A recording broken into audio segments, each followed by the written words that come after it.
చంద్రబాబు నాయుడు గారిని మళ్ళీ అరెస్ట్ చేసే అవకాశం ఉందా? ఇప్పుడు నిన్న ఒక కేసులో ఛార్జ్షీట్ వేశారండి. నిన్న సుప్రీంకోర్టు ఇచ్చిన తీర్పులో ఏమన్నారంటే, ఛార్జ్షీట్ అనేది ఒక అధికారి యొక్క ఒపీనియన్ మాత్రమే, అది అతనికి వచ్చినటువంటి ఆధారాలను సేకరించి సాక్ష్యాలని దాని మీద బేస్ చేసుకుని ఛార్జ్షీట్ వేస్తారు. ఛార్జ్షీట్ వేసిన తర్వాత ఫర్దర్గా ఏం చేయాలంటే కోర్టు వాళ్ళు కాగ్నిజెన్స్ తీసుకోవాలి. ఈ ఛార్జ్షీట్లో విషయాలని చూసిన తర్వాత ఇదిగో ఈ నేరాలు ఈయన చేసి ఉండొచ్చు అని ప్రైమా ఫేసిగా ఒక అభిప్రాయపడి కాగ్నిజెన్స్ తీసుకోవడం అనేది జరగాలి. అది జరిగిన తర్వాత ఆ ముద్దాయిలకు సంబంధించి సమ్మన్ ఇవ్వాలా, అరెస్ట్ వారెంట్ ఇవ్వాలనేది కోర్టు తెచ్చుకోవాలి. అయితే ఇక్కడ క్రూషియల్గా మనం క్షుణ్ణంగా కనుక పరిశీలించి చూస్తే ఇది రీజన్ రివెంజీ. నన్ను అన్యాయంగా అక్రమంగా అరెస్ట్ చేశారు, టైమింగ్ ఎలక్షన్స్ రాబోయే ముందల, టైమింగ్ ఎవరు లేనప్పుడు చూసి, ప్రొసీజర్ హెలికాప్టర్లో తీసుకెళ్ళటమో లేకపోతే రోడ్డు మీద తీసుకెళ్ళటం, అక్కడే ప్రొడ్యూస్ చేయటం, 24 అవర్స్లో ప్రొడ్యూస్ చేయటం, ఇవన్నీ కూడా క్వశ్చన్ చేశారు.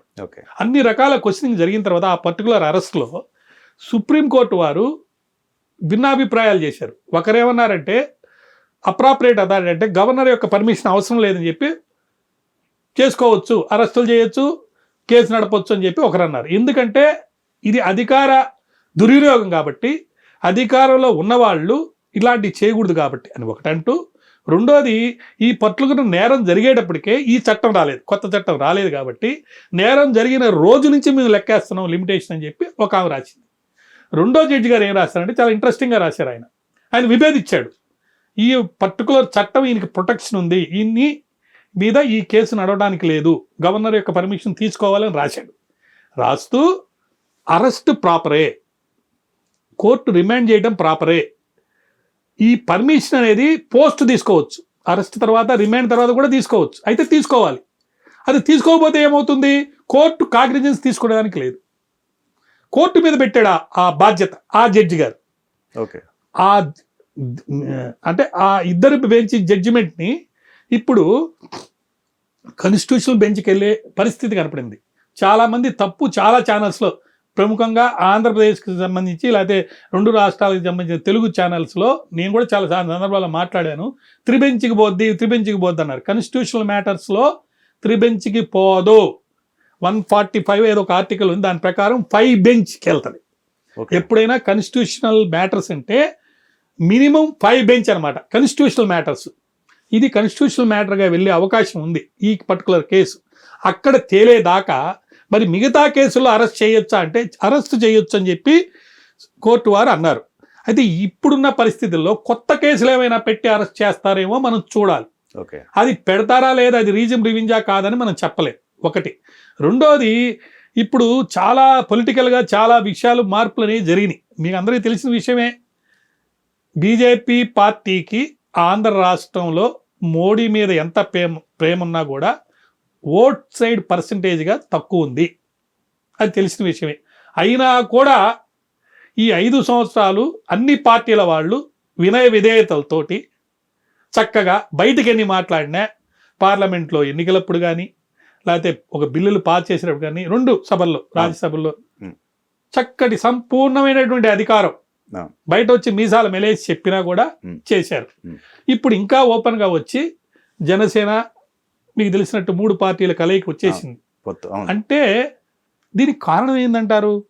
కారణము అందరికీ తెలిసిందే, సెంట్రల్ గవర్నమెంట్ పవర్స్, కొన్ని powers, important powers, election commission కానివ్వండి, ఈడీ కానివ్వండి, సిబిఐ కానివ్వండి, ఇంకా చాలా విశిష్టమైనటువంటి అధికారాలు కలిగినటువంటి ఆఫీసర్లు పవర్స్ తోటి సెంట్రల్ గవర్నమెంట్ ఉంది కాబట్టి బహుశా వాళ్ళ నీడలో మనం ఉంటే మనల్ని స్టేట్ గవర్నమెంట్ చేసే ఇల్లీగల్ యాక్టివిటీస్ కానీ కేసులు కానీ తప్పించుకోవచ్చు అనే దాంతో ఇద్దరు కలిసి అన్ని పార్టీల వాళ్ళతోటి, ఒకరేమో బయటకి సీట్లు ఇచ్చి వాళ్ళతో అధికారం, మరొకరేమో నేను సీట్లు ఇవ్వకపోయినా తర్వాత గెలిచిన తర్వాత మీకు మాత్రమే అని చెప్తూ, దాన్ని ఎవరో అంటం లేదండి, వాళ్ళ బంధువులే అంటున్నారు, బయటకు వచ్చి తోబుట్టువులో లేకపోతే అటుంటోళ్ళు అంటున్నారు క్లారిటీ తోటి.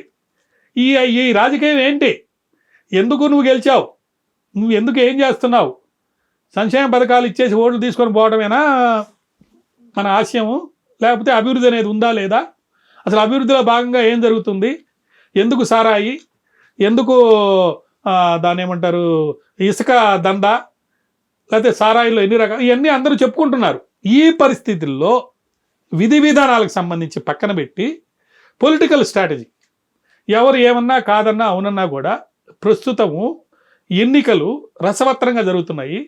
రెండు, డబ్బు యొక్క ప్రాముఖ్యం టీఎన్ శేషన్ కంటే గట్టి ఎలక్షన్ కమిషన్ ఉంటే తప్ప అక్కడ ఖచ్చితంగా రాజకీయ ప్రజాస్వామ్య విలువలు పక్కన పడిపోతాయి. ఈ పరిస్థితుల్లో మీరు అడిగిన ప్రశ్నకి అరెస్ట్ చేస్తారంటే చేయొచ్చు, ఎందుకు చేయకూడదు? పోలీస్ అధికారులు అది కూడా ఎప్పుడు దాకా నోటిఫికేషన్ వచ్చేదాకా, ఈ నోటిఫికేషన్ ఎప్పుడు వస్తుందని మీరు అడిగితే నేను చాలా విషయాలు మీకు చెప్తాను. చాలా తమాషాలు, చాలా చిత్ర విచిత్రాలు ఎప్పుడు జరగనివి కోర్టులను కూడా వాడుకొని నోటిఫికేషన్ రాకుండా కొంతమంది వచ్చేదానికి కొంతమంది ఎలా చేస్తున్నారో కూడా నేను చెప్తాను. చెప్పండి. చెప్పాల్సింది ఏంటంటే గతంలో చట్టం ప్రకారం ఒక్కరే చీఫ్ ఎలక్షన్ కమిషన్ ఉండేవాళ్ళు. అయితే 90లో ఒక తీర్పు వచ్చింది.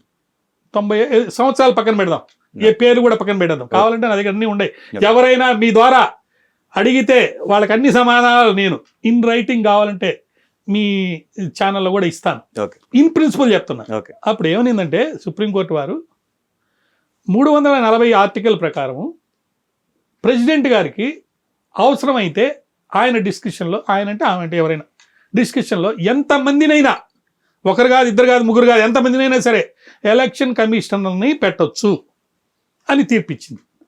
ఆ తీర్పిచ్చిన తర్వాత దాంట్లో రాసింది వాడు ఎంత మంచివాడైనా వాడు కూడా ఒక మనిషే కాబట్టి వాడి విమ్స్ అండ్ ఫ్యాన్సీస్ ఉంటాయి కాబట్టి ఒక్కడిగా కనుక పనిచేస్తుంటే ఒక్కోసారి తప్పులు చేసేదానికి అవకాశం ఉంటుంది, ముగ్గురు నలుగురికి అయితే చర్చించుకొని కరెక్ట్గా ఇంప్లిమెంటేషన్ జరుగుతుంది అని చెప్పి కూడా రాసింది.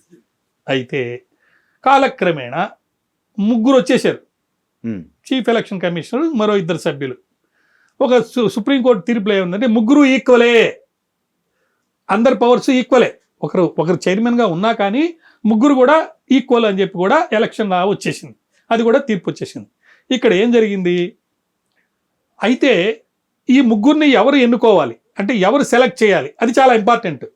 నా మనిషిని నేనే ఎన్నుకొని ఎలక్షన్ కమిషన్లో పెట్టుకుంటే మెంబర్గా వాడు రేపు వచ్చిన తర్వాత ఏం చేస్తాడు? కాబట్టి ఒక ప్రొసీజర్ అనేది ఉండాలి అని చెప్పి అనుకున్నారు.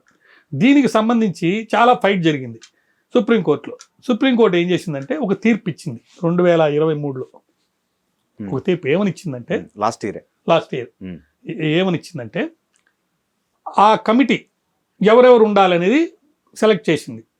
ప్యానల్ ఎలా తయారు చేయాలి, ఆ ప్యానల్లో నుంచి ఎలా సెలెక్ట్ చేయాలి, దీనికి ఒక ప్రొసీజర్.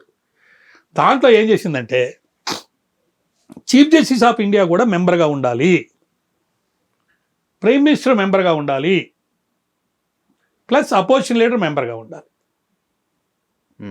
ఈ ముగ్గురు ఇంపార్టెంట్. ఇప్పుడు ఏమైంది, వీళ్ళిద్దరూ రైవల్ కదా, అంతేగా. అప్పుడు ఏం చేస్తారు, చీఫ్ జస్టిస్ ఆఫ్ ఇండియా యొక్క రోలు చాలా ఇంపార్టెంట్. కరెక్ట్. ఆయన ఎటు వస్తే అటు, ఒకవేళ వీళ్ళిద్దరి మధ్యలో డిఫరెన్సెస్ వస్తే ఓటింగ్ ఉంటుంది. ఇది చట్టం. కానీ 2023 డిసెంబర్లో ఒక చట్టాన్ని తీసుకొచ్చారు సెంట్రల్ గవర్నమెంట్. ఏమని తీసుకొచ్చారంటే అప్పుడు ఆ తీర్పులో ఏం చెప్పారంటే ఈ యొక్క కమిటీ, చీఫ్ జస్టిస్ కూడా ఉండే కమిటీ ఎప్పుడు దాకా ఉంటుందంటే కొత్త లా వచ్చేంత వరకు ఉంటుందని అన్నారు. అందుకని కొత్త లా 2023లో ప్రాక్టికల్గా కొత్త తెచ్చేశారు. ఈ చట్టంలో ఏం రాశారంటే చీఫ్ జస్టిస్ ఆఫ్ ఇండియాని పక్కకు పెట్టేశారు. పెట్టేసి ప్రైమ్ మినిస్టరు, ఆయనకి నచ్చిన మరో మంత్రి, వీళ్ళిద్దరు. అపోజిషన్ లీడరు రంజన్ రాయ్ ఎవరో ఉన్నారు. అపోజిషన్ లీడర్ అంటే మళ్ళీ పార్టీ కాదండి, పార్లమెంట్లో హైయెస్ట్ మెంబర్స్ ఉన్న పార్టీ యొక్క లోక్సభ ప్రతిపక్ష నాయకుడు. సో పేరేదో ఉంది, సమ్ జెంటిల్మెన్. ఆయన, వీళ్ళ ముగ్గురు కలిసి చేసేటట్టు అనుకున్నారు. అనుకొని ఆల్రెడీ చైర్మన్ ఉన్నాడు, గోయల్ గారు అని ఇంకొక ఆయన ఉన్నారు, ఇద్దరు ఉన్నారు. ఒక అతను రిటైర్ అయిపోయాడు, మరో సభ్యుడు రిటైర్ అయిపోయాడు. రిటైర్ అయిపోతే ఆ రిటైర్ అయిపోయిన ఆయన ప్లేస్లో మరొక వ్యక్తి రావాలిగా. ఆ వ్యక్తిని సెలెక్ట్ చేసేదానికి ఒక ప్యానల్ తయారు చేయండి అని చెప్పి ఈరోజు ఆ ప్యానల్ మీటింగ్ పెట్టుకున్నారు 14వ తారీఖు నాడు. ఓకే. ఎవరు? మూడో అతన్ని, ఇద్దరున్నారు కాబట్టి. అయితే వెస్ట్ బెంగాల్ ఎలక్షన్స్ జరిగే సందర్భంగా అక్కడ ఇవ్వాల్సినటువంటి ప్రివెంటివ్ ప్రికాషన్ మెజర్స్కి సంబంధించి ఎలక్షన్ కమిషన్ మెంబర్స్ ఇద్దరు, చైర్మన్ ఇంకో మెంబర్ గోయల్ గారితో కూడా కలిపి అక్కడికి వెళ్తే అక్కడ ఏం జరుగుతుంది మీకు తెలుసు. అక్కడ డిఫరెన్స్ ఆఫ్ ఏమొచ్చినాయి మనకు తెలియదు, బయటికి రాలా. అయితే ప్రెస్ కాన్ఫరెన్స్కి ఇద్దరు రాకుండా ఒకరే వచ్చారు. ఈ గోయల్ అనే అతను రాలా, ఆయన వెళ్ళిపోయాడు ఢిల్లీకి ప్రెస్ కాన్ఫరెన్స్లో పాల్గొనకుండానే. ఈయన ఏమన్నారంటే గోయల్ గారి ఆరోగ్యం బాగాలేదు కాబట్టి ఆయన రాలేదు, నేనే అన్నీ చేస్తున్నాను, ఇక్కడంతా ప్రజాస్వామ్య విలువలు కాపాడుతున్నా అన్నీ చెప్పాడు. గోయల్ గారు ఏమన్నారంటే ఆ ఢిల్లీలో, నాకు ఆరోగ్యం బాగా ఉంది, నేనేం ఆరోగ్యం బాగాలేకపోతే రాలేదు అని చెప్తూ కారణం చెప్పలా ఎందుకు వచ్చేసాడు. ఇది జరిగిన ఒక 3-4 రోజులకి ఆయన రిజైన్ చేసేసాడు గోయల్ అనే అతను. మరి ఎలక్షన్స్ ఏమో 15వ తారీఖు నోటిఫికేషన్ ఇవ్వాలని ఒక ప్లాన్ ఉండింది. ఈ 15 లోపల ఈ మూడో మెంబర్ని కూడా సెలెక్ట్ చేద్దామని ఒక ప్లాన్ ఉండింది, ఒక డిస్కషన్ గోయింగ్. ఇప్పుడు ఏం చేశారు, రెండోవాడు కూడా రిజైన్ చేశారు కదా, అతను ఎందుకు చేశాడు అనేది అతను చెప్పడం లేదు. కానీ బయట మనకు కొన్ని వాదనలు వినిపిస్తున్నాయి, అతను ఏదో ఎంపీగా నిలబడాలను ఏదో రకరకాల మాటలు వస్తున్నాయి, what ever it is. So ఇద్దరు లేరు, ఇప్పుడు ఇద్దరు లేకుండా ఒక్కడే నడిపేదానికి పవర్స్ ఉన్నా కూడా అది ప్రజాస్వామ్య విలువలకు వ్యతిరేకంగా ఉంటాయి. ఈ పరిస్థితుల్లో Jaya some lady, Congress party leader, ఆమె ఒక రిట్ ఫైల్ చేసేసింది, ఆల్రెడీ ఫైల్ చేసి ఉంది, ఈ డిసెంబర్ చట్టం తప్పు అని. ఇప్పుడు మళ్ళీ ఈ కొత్త ప్యానల్ తయారు చేయడం, వీటి మీద కూడా నిన్న ఒక రిట్ పిటిషన్ వేస్తే 3 బెంచ్ ఈ headed by chief justice of India దాన్ని టేకప్ చేయబోయారు. దానికంటే ముందు ఆంధ్రప్రదేశ్ రాష్ట్రం నుంచి డాక్టర్ కే పాల్ అని ఒక ప్రజాశాంతి పార్టీ ఆయన కూడా ఒక లెటర్ రాశారు చీఫ్ జస్టిస్కి. ఇది చాలా పొరపాటు, ఇది కాన్స్టిట్యూషన్కి వ్యతిరేకంగా ఉంది, పబ్లిక్ ఇంట్రెస్ట్ కేసు తీసుకొని నా వాదనలు కూడా వినండి. ఇది ఒక పార్ట్ అయితే, ఆంధ్రప్రదేశ్ రాష్ట్రంలో ఏపీ హైకోర్టులో 2 పిటిషన్లు వారు వేశారు డాక్టర్ కేఏ పాల్ గారు. ఒక పిటిషన్ నిన్న కొట్టేశారు. ఆ పిటిషన్లు కొట్టేస్తూ ఆ పిటిషన్లో ఆయన అడిగింది ఏంటంటే డేట్ ఆఫ్ ఓటింగ్ నుంచి డేట్ ఆఫ్ కౌంటింగ్ ఈ 2 మధ్యలో గ్యాప్ ఒక వారం రోజుల కంటే ఎక్కువ ఉండటానికి లేదు, 45 రోజులు పెట్టబోతున్నారు. అలా పెడితే ఈవీఎంలు డిస్టర్బ్ అయి తీసేస్తారు. గతంలో ఒక పార్టీ ఏం చేసిందో మనకందరికీ తెలుసని ఎవిడెన్స్తో సహా పెట్టారు. అప్పుడు ఏం చేసిందంటే హైకోర్టు నిన్న తీర్పిస్తూ, నేను విన్నది, ఈయన పిటిషన్ అయితే కొట్టేస్తున్నాము, ఈయన చెప్పే వాదనలో మెరిట్ ఉంది కనిపిస్తుంది కాబట్టి ఈయన రిప్రజెంటేషన్ని ఎలక్షన్ కమిషన్కి పంపిస్తున్నాము, ఆ గ్యాప్ తక్కువ ఉండేటట్టు వాళ్ళు కన్సిడర్ చేసి చట్టం చేస్తారని చెప్పి పెట్టారన్నమాట. ఓకే. అందువల్ల 15వ తారీఖు ఎలక్షన్ కమిషన్ నోటిఫికేషన్ ఇవ్వటం అనేది మారిపోయింది. 15వ తారీఖుకి ఈ ప్యానల్ కమిటీ మీటింగు పెట్టారు. ఈ ప్యానల్ కరెక్ట్గా చేశారా లేదని క్వశ్చన్ చేస్తూ సుప్రీంకోర్టుకి వెళ్ళిపోయింది. Now the ball is in the goal of supreme court. Okay. సుప్రీంకోర్టులో మళ్ళీ తీర్పు వచ్చి వీళ్ళిద్దరు కమిషనర్స్ని కూడా కొత్త వాళ్ళని సెలెక్ట్ చేసుకునే ప్రాసెస్లో సెలెక్ట్ అయిన తర్వాత ఏమండి పాత పద్ధతి అనుకోండి, ఏదైనా కానీ ఒక ఇంపార్టెంట్ ఇష్యూ ఇది. ఎవరు ఎన్నికలు కమిషన్ నడుపుతారని చాలా ఇంపార్టెంట్. సో అది అయ్యేదాకా ఈ నోటిఫికేషన్ వచ్చే పరిస్థితి ప్రస్తుతం కనపడటం లేదు. అయితే ఇక్కడ ఏంటి, 5 సంవత్సరాలని కొన్ని రాష్ట్రాల్లో అయిపోయింది, కొన్ని రాష్ట్రాల్లో కొత్త ప్రభుత్వం వచ్చేసింది. ముఖ్యంగా ఆంధ్రప్రదేశ్ రాష్ట్రంలో 5 ఏళ్ళు అయిపోయిన తర్వాత నోటిఫికేషన్కి వచ్చే మధ్యలో ఈ ప్రభుత్వానికి పవర్స్ ఉంటాయా లేదా, ఇది ఆపద్ధర్మ ప్రభుత్వం అయితే గతంలో నడిపినట్టుగా అధికారుల మీద చలాయించొచ్చా, చేయడానికి లేదా అనేది ఒక పెద్ద సమస్యగా 2-3 రోజుల్లో మనకు క్రియేట్ కాబోతుంది. అదే నోటిఫికేషన్ వస్తే ఇంకా ఈ మాటలన్నీ వినరండి. ఇది కూడా విన్నా నేను మొన్న ఈ మధ్య ఎవరో ఒకరు చెప్తుంటే, ఏమన్నారంటే ఫస్ట్ ఇయర్ కొంచెం అటు ఇటు నడిచింది, తర్వాత అధికారుల మీద చలాయింపులు ఉంటాయి కాబట్టి ఇప్పుడు ఎలక్షన్స్ ఇంకా రాబోతున్నాయి కాబట్టి కొంతమంది అధికారులు ఎదురు తిరిగారు, ఆఫీస్ ఫైల్స్లోనే ఇది జరగదు. ఉదాహరణకి ఈ మధ్య ఒక జరిగిన మీటింగ్కి సంబంధించి నాకు వచ్చిన ఇన్ఫర్మేషన్ చెప్తాను. ఒక బస్సు పోవడానికి రావడానికి టైం కూడా లెక్కేస్తే ఒకే రోజు జనాన్ని తీసుకెళ్ళడానికి 5 ట్రిప్పులు వేశారట. ఇది మన సభలకి. సో ఇవన్నీ నువ్వు అధికారంలో లేకపోతే జరగవండి. 100 చెప్తారు రూల్స్. సో ఈ అధికారంలో ఉండటం అనేది చాలా ఇంపార్టెంట్. సో నోటిఫికేషన్ వస్తే అధికారం పోద్ది. నోటిఫికేషన్ 5 ఏళ్ల తర్వాత వచ్చి రాలేదనుకోండి, 5 ఏళ్ల వరకే నీకు ఇచ్చారు కాబట్టి పవరు, దాని తర్వాత గవర్నర్ ఏమైనా రోలు ఉంటుంది. సో నోటిఫికేషన్ ఇచ్చేదానికి డిలే జరగదు కాబట్టి చాలా కాంప్లికేషన్స్ ఉన్నాయి. కాబట్టి త్వరితగతిన న్యాయాన్ని మనము సుప్రీంకోర్టు నుంచి ఎక్స్పెక్ట్ చేయాలి. వస్తేనే తప్ప ఈ కర్ప్స్ అన్ని ఆగవు. దాంతోపాటు మీరు అడిగినట్టు ఈ అరెస్టులు, చంద్రబాబు నాయుడిని అరెస్ట్ చేస్తారా? కొంతమంది చెప్పేది ఏంటంటే చంద్రబాబు నాయుడిని, లోకేష్ గారిని ఇంకెవరినో అరెస్ట్ చేస్తే ఒక దిక్సూచి లేకుండా, పొలిటికల్ స్ట్రాటజీ ఆయనే కదా చేయగలిగేది, ఆయన ఉంటేనే కదా నడిచేది. ఇప్పుడు కొంత వర్క్ అయితే అయింది, ఎవరిని ఎక్కడ నిలబెట్టాలి అన్నీ జరిగినట్టుగా మనం వింటున్నాం. కానీ ఆయన లేకపోతే చాలా ఇబ్బంది. కాబట్టి ఆయన్ని వీళ్ళు 2 కారణాల వల్ల గతంలో అరెస్ట్ చేశారనేది వాదన. ఒక కారణం ఏంటంటే ఆయన మీద కనుక కేసులు కనుక పెట్టేస్తే ఆయన పొలిటికల్ స్ట్రాటజీ ముందుకు వెళ్ళలేడు. దాంతోపాటు ఎన్డీఏలోకి ఆయన్ని చేరనివ్వరు. నీ మీద కేసులు ఉంటాయి కదా, నిన్నట్టు తీసుకుంటామని వాళ్ళు అడక్కపోయినా ఎవరో ఒకరి చేత అడ్డం వేయించి వాళ్ళు చేరనీయకుండా చేయటం, ఇది ఒక స్ట్రాటజీ. అది ఫెయిల్ అయిపోయింది. ఇప్పుడు ఈరోజు చంద్రబాబు నాయుడు గారు ఆయన యొక్క అమూల్యమైనటువంటి తెలివితేటలతోటి, లేకపోతే జనసేన యొక్క కోఆర్డినేషన్ తోటి చిన్నగా ఎన్డీఏలోకి వచ్చారు. దాని యొక్క ఎఫెక్ట్ ఏంటంటే తెలుసా మీకు? ఇది ఫస్ట్ పార్ట్. రెండో పార్ట్ ఏంటంటే రేపు ఖచ్చితంగా వీళ్ళు రాబోయే ప్రచారాల్లో, నాయుడు గారు మీ మీద ఎన్ని కేసులు ఉన్నాయి? నా మీద 35 ఉంటే నీ మీద ఎన్ని ఉన్నాయి? ఇంకా కేసులు ఉన్నాయి. నువ్వు ఏదైతే విధానాలు తీసుకున్నావో వాటన్నిటి మీద ఇగో ఇన్ని కేసులు, కాబట్టి నువ్వు నా గురించి మాట్లాడటానికి లేదు అని అడగటానికి వీళ్ళు ముందుకు వచ్చారు. లీగల్ సెల్ ఏం చేస్తుందంటే, ఇప్పుడు ఈ లీగల్ సెల్స్ లేకపోతే వీళ్ళందరూ కూడా ఈ పర్టికులర్ ఇష్యూస్ అన్నీ సుప్రీంకోర్టుకి చేరిపోయినాయి చాలా వరకు, చాలా కేసులు. సో సుప్రీంకోర్టులో స్టే ఉన్నప్పుడు నువ్వు ముద్దాయని అనడానికి లేదు, నేరస్తుని అనడానికి లేదు. వాళ్ళు ఎట్టా నువ్వు ముద్దాయని అంటున్నారు, వీళ్ళు కూడా ముద్దాయని అంటారు. ముద్దాయి నిలబడ్డారు.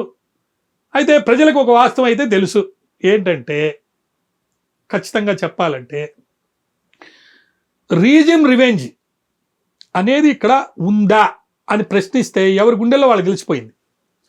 గతంలో చంద్రబాబు నాయుడు గారు పవర్లో ఉన్నప్పుడు జగన్ మీద కేసులు పడలేదండి. ఆయన మీద కేసులు పడింది కాంగ్రెస్ పార్టీ ప్రభుత్వం ఉన్నప్పుడు. కాబట్టి ఇండైరెక్ట్గా ఏదైనా ఒక చర్య ఉన్నా కూడా ఆయన పవర్ మిస్యూజ్ చేసి వీరిని మీద కేసులు పెట్టించారనే దానికి లేదు అవకాశం. కానీ ఇప్పుడు మటుకు ప్రజల్లో ఒక భావన, ఈయన మళ్ళీ ఎన్నికల్లో కాకుండా ఉండేదానికోసం ఇటువంటి కేసులు పెట్టారని వాళ్ళు ఏదైతే వాదిస్తున్నారో దాంట్లో వాస్తవం ఉందా లేదా అనేది వాళ్ళు ఆలోచిస్తున్నారు ప్రజలు. సో ప్రజలు చాలా తెలివిగల వాళ్ళండి. 3 ఇష్యూస్ మీద రాబోయే ఎలక్షన్లు జరిగిపోబోతున్నాయి. ఒకటి, రీజిమ్ రివెంజ్ వల్ల ప్రతిపక్షాల నోరు నొక్కి, లేకపోతే తన పార్టీలో ఉండే వాళ్ళు కూడా నోరు నొక్కేసి వాళ్ళని పలకనీయకుండా, ఇప్పుడు తెలంగాణ రాష్ట్రంలో మంత్రులు, అది ఎన్ని రోజులు ఉంటుందో మనకు తెలియదు కానీ అందరూ బయటకు వచ్చి వాళ్ళ పనులు వాళ్ళు చేస్తున్నట్టుగా మనకు కనిపిస్తుంది. అలాంటి పరిస్థితి మరి ఆంధ్ర రాష్ట్రంలో ఉందా లేదంటే ఆలోచించాలి.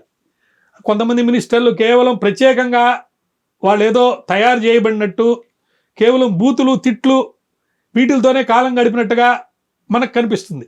వాళ్ళు తెలుసుకోవాల్సింది ఏంటంటే శాశ్వతం కాదు. కాబట్టి అది ఆపండి.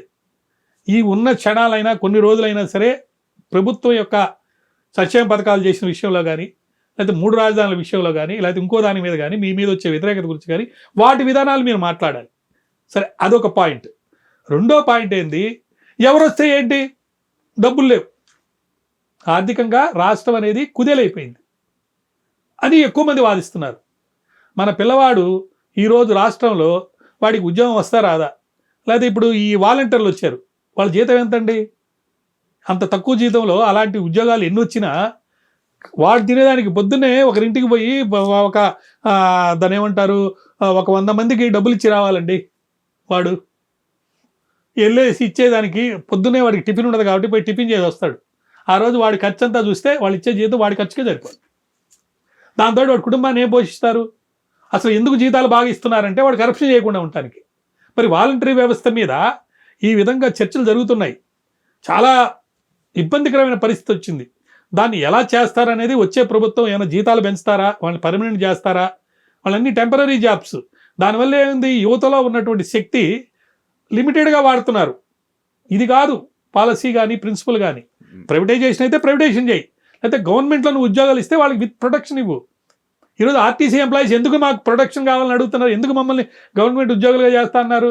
మళ్ళీ ఈ కర్మ ఏంటి, ఈ వాలంటరీ వ్యవస్థలో ఉన్న వాళ్ళకి ప్రాపర్ ప్రొటెక్షన్ లేకుండా, ప్రాపర్ శాలరీ లేకుండా ఆన్రోరియం అంటూ ఇస్తూ ఎన్ని రోజులు వాళ్ళ యొక్క అసంతృప్తితోటి వాళ్ళు జీవితం గడుపుతారు. కాబట్టి వ్యవస్థ మారాలి, విధి విధానాలు మారాలి. దీని కూడా చర్చ జరగద్దండి రేపు రాబోయే ఎలక్షన్స్ లో. ఒకటి రీజన్ రెవెన్యూ, 2 ఆర్థిక వ్యవస్థ, 3 అన్నిటికంటే ఇంపార్టెంట్ సంక్షేమ పథకాల డబ్బుని ఎంత వరకు వాడొచ్చు. చట్టంలో కూడా ఒక రూల్ ఉందండి. సరే, ఇక్కడ ఒక చిన్న ఒక్క ఈ మాట చెప్పి, చట్టంలో రూల్ ఏం తెలుసా, ఒక పర్టికులర్ పర్సెంటేజ్ ఆఫ్ అమౌంట్ కనుక దాటిపోయి మీరు డబ్బు ఖర్చు పెట్టాలంటే అసెంబ్లీలో బిల్లు పాస్ చేయాలి. కానీ ఏ అసెంబ్లీలో కూడా అటువంటి బిల్లు జరగలేదు. ఇందాక కూడా మీకు చెప్పారు, తెలంగాణలో కూడా ఎట్లా మిస్ అయింది. దాన్నైనా ఇప్పుడు ఇంకా పరిపాలించాలి. కాగ్ ఒక రిపోర్ట్ ఇస్తుంది. కాగ్ ఎవరికి ఇస్తుంది? గవర్నమెంట్కి ఇస్తుంది, ప్రెసిడెంట్ ఆఫ్ ఇండియాకి ఇస్తుంది. తర్వాత కాగు ప్రిన్సిపల్ అకౌంటెంట్ జనరల్కి ఇక్కడ వీళ్ళు ఇన్ఫర్మేషన్ ఇవ్వాలి, పర్మిషన్ తీసుకోవాలి. అవన్నీ జరగడం లేదు.